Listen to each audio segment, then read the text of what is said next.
Olá, famílias! Sou Ana Carolina Faria, coordenadora de ensino da Secretaria de Educação e Cidadania da Prefeitura de São José dos Campos. Estamos aqui com mais um programa em família e hoje tenho a honra de receber Sabrina Vilela, orientadora de ensino da Secretaria, e a gente vai falar um pouquinho sobre transtornos de aprendizagem. Como a família pode ajudar, e a gente vai falar um pouquinho mais e detalhar esse transtorno de aprendizagem, que é uma situação que vem acontecendo bastante nas escolas, né, Sabrina? Sim, olá família, né?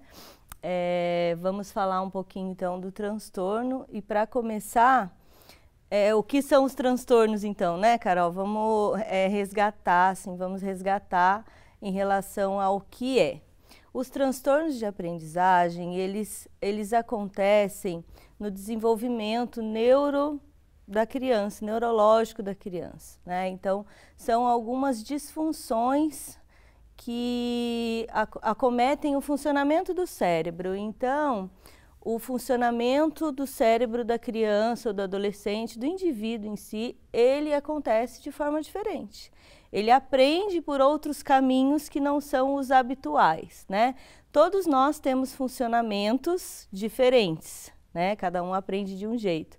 Mas quando é diagnosticado um transtorno de aprendizagem, quer dizer que esse caminho que o cérebro executa pode ser mais lento ou pode ser mais dificultoso, mas dá certo, né? A aprendizagem acontece. Então, nós vamos falar um pouquinho sobre essas crianças e esses adolescentes, esses estudantes que têm esse diagnóstico. Uma dúvida que pode surgir, né, com as famílias, até com o público em geral, transtorno é doença? Não, não é uma doença, não é uma deficiência, né? Às vezes as pessoas ficam preocupadas, as mães, né? Nossa, e agora? O médico diagnosticou que tem um transtorno, meu filho não vai aprender, nós vamos falar sobre isso, né? Ele vai aprender sim. Não é uma deficiência, nós temos hoje pessoas de sucesso aí que convivem bem com um transtorno, com algum transtorno de aprendizagem ou de comportamento. A gente só precisa modelar isso e ajudar como que eles vão se organizar e conviver com isso. E como que acontece esse diagnóstico? É fácil de acontecer? Precisa de uma equipe especializada? Como que acontece? Sim, então assim, até coloquei ali, né, a perguntinha que as mães mais fazem, né? Meu filho recebeu um diagnóstico e agora ele vai aprender? Então, antes da gente falar do vai sim aprender, esse diagnóstico, ele precisa ser do médico, né? Então, se a família ainda está suspeitando, pode ser que tenha alguma coisa assim, né? Tá vendo que está com uma extrema dificuldade, converse com o pediatra, né? O pediatra da criança, adolescente, converse com o pediatra, que ele vai encaminhar para o especialista, ou o psiquiatra, ou o neuro, né? E aí eles vão investigar o que possa estar acontecendo por trás disso. E, às vezes, também, o próprio médico especialista, ele pode encaminhar para outros especialistas, né? Então, essa equipe multidisciplinar acaba ajudando no parecer final, né? No diagnóstico final, mais conclusivo do que o estudante possa ter. Então, às vezes, o psicólogo precisa de um fono para ajudar a avaliar também, né? Se fazer teste, fazer algum exame. Então, para diagnosticar, tem que ter toda essa equipe, mas a gente sempre começa pelo pediatra. Então, o pediatra aí é que vai dar esse pontapé inicial, né? Isso. E aí, deixa eu te perguntar uma coisa. Existe um transtorno único relacionado à questão da aprendizagem ou a gente tem um rol de transtornos mais comuns, por exemplo? Tem os mais comuns e todos eles é possível de aprendizagem. Então, para você, mãe, pai, que estão aí em casa se perguntando, nossa, mas meu filho tem tanta dificuldade e ele recebeu um diagnóstico de transtorno, ele vai aprender sim, e a gente consegue ajudar, né? Todo mundo, essa parceria família, escola, a gente consegue ajudar.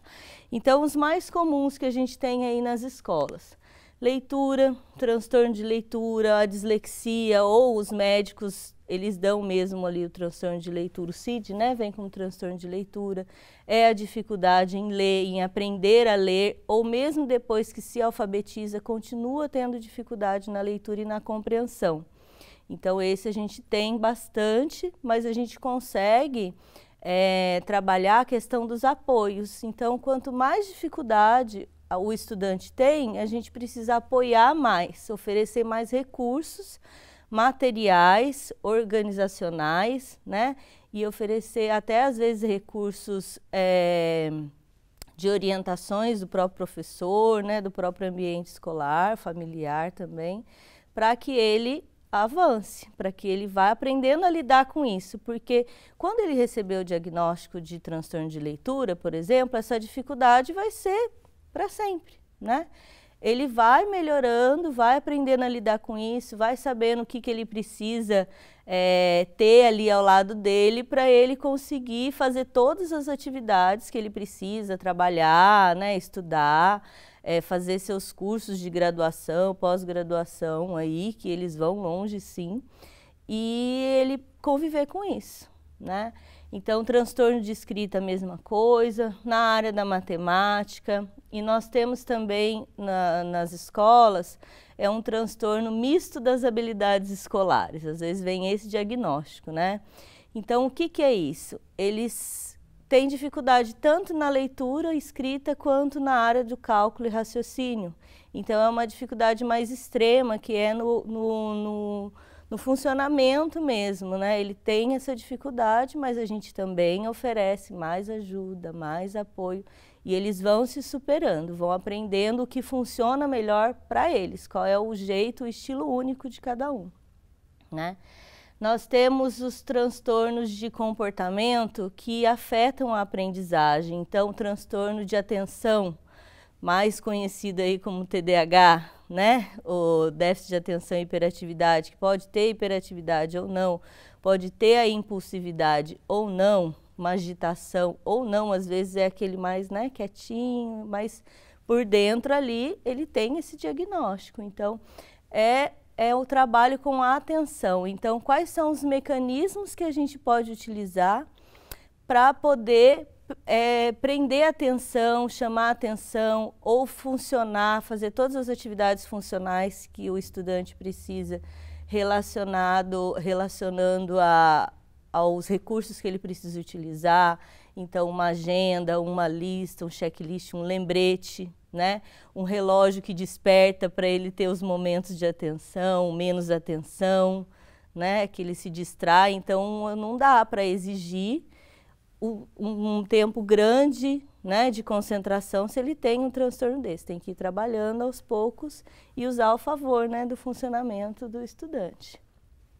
Temos também a questão da ansiedade, que com esse período pandêmico aí acabou todo mundo tendo certo sintoma de ansiedade, mas isso também é diagnosticado. Para você ser considerado uma pessoa que está tendo crise de ansiedade ou que tem ansiedade, também precisa passar pelo médico, né? Por testes do próprio médico.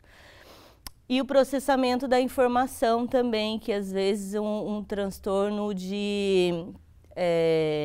às vezes quando a criança tem esse transtorno de processamento da informação, é como ele processa tudo aqui, né? O caminho que ele faz para processar, para localizar, relacionar a informação. Então, demora um pouquinho mais, ou faz um caminho mais longo, ou um caminho diferente. Então, tudo isso acaba refletindo no desempenho escolar. Mas não só no escolar, lá na escola, porque a gente acompanha, né? As famílias estão aí, que precisam acompanhar isso. Então, mas em casa também, nas outras atividades que eles fazem também acontece. Então, é o funcionamento do sujeito. Como que a gente lida com isso em todos os ambientes? Então, Sabrina, pensando que um diagnóstico de transtorno de aprendizagem, tanto de uma criança, um adolescente ou um adulto, ele não é um impeditivo e nem um fator determinante para que ele não avance no seu desenvolvimento, né? Ele pode ter uma vida, de certa forma, normal, né, dita normal, e desenvolver todas as suas atribuições e tarefas, né? Eu acho que o que fica é que ele precisa de alguns recursos, né? E aí, pensando nisso tudo, a família pode ajudar? Tem como ajudar em casa, nessa rotina doméstica, uma criança e um adolescente com transtorno de aprendizagem? Tem sim, Carol. Foi muito boa a sua pergunta e eu trouxe aqui para a gente falar um pouquinho sobre isso, né? Como que essa família pode ajudar? no desenvolvimento, né? Contribuir para que isso reflita lá na escola, no desempenho escolar dele, né? Então, reconhecer as fragilidades e potencialidades da sua criança, do estudante, né? Da sua criança, do seu adolescente. O que ele é mais frágil, o que é mais difícil para ele. A gente faz um trabalho na escola de autoconhecimento para eles refletirem sobre o que eles têm um potencial melhor que possa desenvolver mais, ou o que é mais frágil, o que é mais difícil, né? O que exige mais. Então, a família pode contribuir nessa identificação, né? Perceber o que é mais difícil, quais são os momentos mais difíceis da rotina, até para fazer uma tarefa, né? Se ele está cansado, ou se de manhã ele demora mais, ou não, de manhã é o melhor horário para ele fazer tarefa, ou ele fica sonolento, enfim. É ajudar a perceber essas fragilidades, né, em relação às dificuldades que tem, e também as potencialidades, para usar isso ao favor, né? Tanto ao favor da escola, se for uma tarefa, algum trabalho que precisa fazer em casa, quanto a favor da própria rotina familiar, né? Das tarefas de casa, dos afazeres que ele participa, né? Que eles participam aí em casa. Então, essa é uma contribuição muito valiosa que a família pode ajudar, né? A conhecer, a ajudar eles a se conhecerem. E o acompanhamento à vida escolar. Então, acompanhar tudo o que acontece na escola, se está tudo em dia, se ele está conseguindo fazer, acompanhar as reuniões de pais, é muito importante. No caso de dúvida, procurar sempre a escola, a parceria entre a família e a escola é muito importante. No caso desses estudantes, mais ainda, tem que caminhar junto para que as ações sejam sincronizadas, né?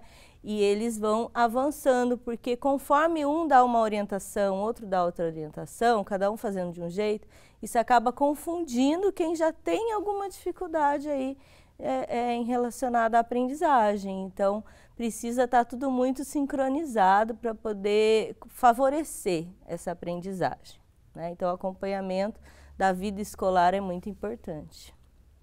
O buscar ajuda, né? Buscar ajuda tanto na escola quanto ajuda profissional, né? Conversar sempre com o médico da criança, do adolescente, se precisar levar em algum especialista, em algum psicólogo, por exemplo, se precisar fazer alguma terapia fora ou algum encaminhamento que foi realizado. Então, o buscar ajuda. Na dúvida, a gente busca ajuda, né, e profissional especializada, e a gente sai um pouco do achismo, né? Ah, eu acho que é isso, eu acho que é aquilo, então eu acho que isso vai ajudar.